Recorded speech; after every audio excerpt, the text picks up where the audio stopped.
Israel అన్నం తింటుందంటే దేవుని కృప. Israel శత్రువులు ఇంతమంది పన్నాగం పని గెద్దల వల్ల ఎత్తుకుపోదామని చూస్తున్నా ఈరోజుకి ఇజ్రాయేల్ ఉందంటే దేవుని కృప. వాళ్ళు ఒక మెతుకు తిన్నారంటే దేవుని కృప, వాళ్ళ బట్ట వేసుకున్నారంటే దేవుని కృప.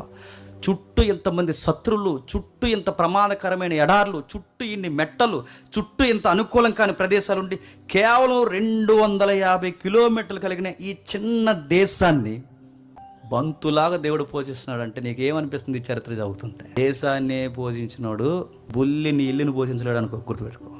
దేశాన్నే పోషించగలిగిన వాడు 2-3 ఉన్న మిమ్మల్ని పోషించలేడని అనుకో, గుర్తుపెట్టుకో.